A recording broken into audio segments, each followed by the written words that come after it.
Okay. ఏం సంగతి ఎట్లా అనిపించింది సార్ స్పీచ్? సూపర్ ఉంది సార్. Meeting successful. ఎండాకాలం ఎట్లా సక్సెస్ అవుతుందో అని మేము అనుకున్నాం కానీ సక్సెస్ కన్నా మించింది. మొత్తం ట్రాఫికే సగం. ఎంతమంది వచ్చి ఉంటారు మినిమం అంచనా? మినిమమ్ సార్ అనుకున్న కాడి నుంచి 2-3 లక్షల మంది ట్రాఫిక్ లోనే జామ్ అయినట్టు మీ మీడియా ద్వారానే తెలిసిపోయింది. ఓకే. కొందరు ఇప్పుడే యూట్యూబ్ లో అంటే జనాలు కూడా ఎంతమంది విపరీతంగా వీళ్ళంతా కేసీఆర్ అభిమానులు సార్. కేసీఆర్ అభిమానులు వీళ్ళు 7 గంటే ఆడికి వస్తారు. అంతే. 7 గంటే ఆడికి వచ్చేస్తారు. ఎమ్మటే ఉండేది ఇక. ఎంబడే ఉండేది. ఓకే. రెండోది ఏంటంటే గవర్నమెంట్ ఫామ్ అయిందంటే ఒకసారి 10 సంవత్సరాల పరిపాలన బీఆర్ఎస్ ప్రభుత్వం చేసిన తర్వాత ఒక్కసారి మంచిగా చేస్తారని ప్రజలు నమ్మి మోసపోయి ఎట్టనో అట్లా అధికారం మీ చేతికి పెట్టినప్పుడు ప్రజల మనసు గెలుచుకొని ఆయన ఒక్క పని చేసి మీరు 10 పనులు చేసి గెలవాలి. కానీ ఎప్పుడు లేసే కేసీఆర్ మీద తిట్లుడు, దేవుళ్ళ మీద ఓట్లు, ఇవే ఇలా సంసారము ఇలా అంతే. ఇంకోటి సార్ మీకు చెప్పేది మర్చిపోయినా, మాది అచ్చంపేట నియోజకవర్గం, రేవంత్ రెడ్డి నియోజకవర్గమే. ఏడైనా పోయి ఎలా తీసే రేవంత్ రెడ్డి మా నియోజకవర్గంలో మాకు తిట్లే పడుతున్నాయి. అంతేనా?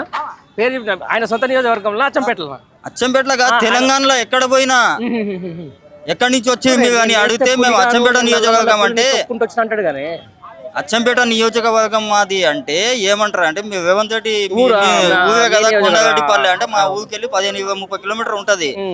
కానీ మా అచ్చంపేట నియోజకవర్గం అంటే తిట్టురు. జనాల్లో అంత కోపం ఉంది. అది ఉంది. దాని కారణం ఏంటంటే అధికారంలో వచ్చినప్పుడు అధికారాన్ని ఎట్లా సద్వినియోగం చేసుకోవాలి, ప్రజలకు మేధావులు కూర్చోబెట్టుకొని చర్చ చేసుకోవాలి. ఓ సీఎం హోదాలో ఉండి ఎవరితో ఏం మాట్లాడాలో తెలియదు. అది ఒకటి. రెండోది, సీఎం హోదాలో ఉన్నప్పుడు ఒక ఎమ్మెల్యే ఒక వార్డ్ నెంబర్ మాట్లాడినట్టు సభలు పెట్టి మాట్లాడితే, ఓ రాష్ట్ర సీఎం సభ పెట్టి మాట్లాడితే రాష్ట్రం కాదు పక్క దేశాలు కూడా వింటాయి, ఒక రాష్ట్రాలు కూడా వింటాయి. నువ్వు ఏం మాట్లాడతావు నీకే తెలియదు. అది ఒక లెక్కన పద్ధతి. ఎవరి విలువ పోతుంది?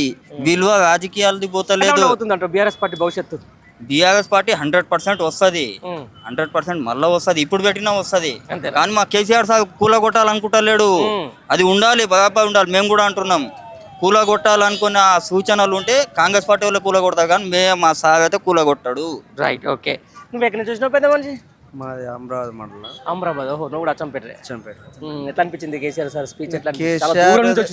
కేసీఆర్ అంటే మాకు రైతులకు చాలా మేలు అనిపించింది. అది ఒకటి. మాకు పెద్ద పెద్ద విషయాలంటే తెలియదు కానీ రైతులకు అయితే మాకు ఆయన వచ్చినంత వరకు అయితే మాకు మేలు అనిపించింది. కరెంటు విషయం వల్ల కానీ, రైతు బంధు విషయం వల్ల కానీ, రైతు బీమా కానీ, కళ్యాణ లక్ష్యం అంటే ఇలాంటివి మాకు కొద్దిగా తెలిసినా కూడా మంచి క్లియర్గా మంచిగా మాకు బరువు బాధ్యత అనేది కొంచెం పెద్ద దిక్కు అనేది తెలిసింది.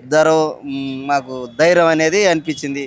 ఇగో ఈ కాంగ్రెస్ వచ్చినాక ఈ రైతు బంధు ఇంత ఇస్తా అని చెప్పి అది అసలుకే రాకుండా మోసమైంది. క్రాప్ లోన్ కూడా ఆయన ఏమన్నాడు, అందరికి 2 లక్షలు ఇస్తా అని మాట్లాడిండు.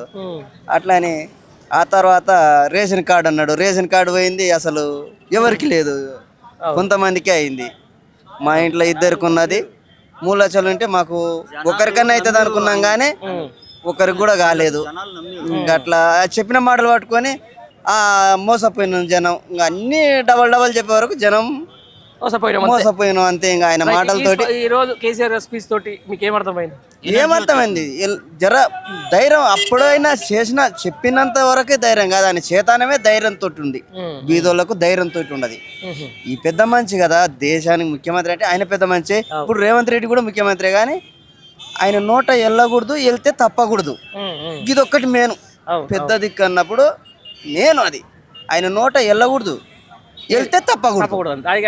ఈ రెండే ఆయన చేసేది పొరపాటు. ఉండని ఆయన మనిషి ఈయన మనిషి ఉంటే ఉండొచ్చు, దానికి కాదు. కానీ అనకూడదు అంటే తప్పకూడదు. అది చాలా విలువ తక్కువైపోతుంది. అంతేనా?